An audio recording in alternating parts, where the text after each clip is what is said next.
ស្នេហ៍យើងទាំងពីរចាប់ផ្ដើមឡើងជាស្នេហាពិតតែពេលនេះអូនប្រែចិត្តខុសការពិតគ្រប់យ៉ាងសំដីស្រីប្រាប់ពេលនេះព្រៀមដូចភ្លើងកំពុងឆាបឆេះប្រហាបេះដូងបងដែលខំស្មោះអូនបងភ្លេចអស់ចិត្តស្រឡាញ់បើសង្ស័យជាថ្ងៃបែកបងនឹងស្រីសូមចិត្តថ្លៃស្ងួនប្រណីអាណិតផងជួយបានទេពេលនេះនៅក្បែរដើមទ្រូងបងចង់ថ្នាក់ថ្នមនួនល្អងលើកចុងក្រោយចង់សុំឲ្យពេលវេលាឈប់ត្រឹមនឹងចង់ឲ្យដឹងមិនអាចឈប់ស្រឡាញ់អូបើបេះដូងនៅតែលោតនៅនឹកអូនមិនអាចមកភ្លេចស្ងួនមួយជីវិតនេះ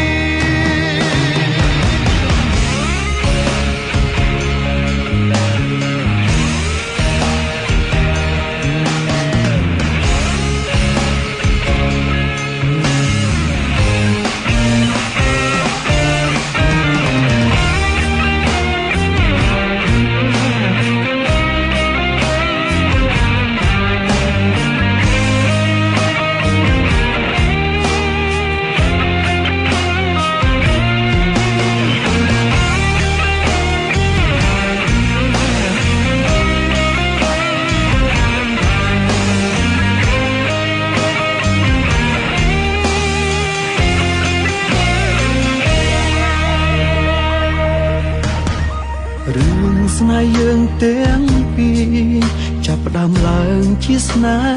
ហាពិតតែពេលនេះអូនប្រែចិត្តខុសការពិតគ្រប់យ៉ាងសំដីស្រីប្រាប់ពេលនេះព្រៀមដូចភ្លើងកំពុងឆាបឆេះប្រហាបេះដូងបងដែលខំស្មោះអូនបងភ្លេចអស់ចិត្តស្រឡាញ់បើសង្ស័យជាថ្ងៃបែកបងនឹងស្រីសូមចិត្តថ្លៃស្ងួនប្រណីអាណិតផងជួយបានទេពេលនេះនៅក្បែរដើមទ្រូងបងចង់ថ្នាក់ថ្នមនួនល្អងលើកចុងក្រោយចង់សុំឲ្យពេលវេលាឈប់ត្រឹមនឹងចង់ឲ្យដឹងមិនអាចឈប់ស្រឡាញ់អូបើបេះដូងនៅតែលោតនៅនឹកអូនមិនអាចមកភ្លេចស្ងួនមួយជីវិតនេះទឹកភ្នែកបងស្រង់បាញ់ជាងចិត្តស្នេហ៍បងសង្ឃឹមអាចក្បែរមិនចង់ឲ្យថ្ងៃស្អែកមកដល់បើសង្ស័យជាថ្ងៃបែកបងនឹងស្រីសូមចិត្តថ្លៃស្ងួនប្រណីអាណិតផងជួយបានទេពេលនេះនៅក្បែរដើមទ្រូងបងចង់ថ្នាក់ថ្នមនួនល្អងលើកចុងក្រោយចង់សុំឲ្យពេលវេលាឈប់ត្រឹមនឹង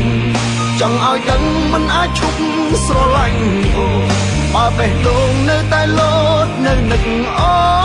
នមិនអាចមកភ្លេចស្ងួនមួយជីវិតនេះ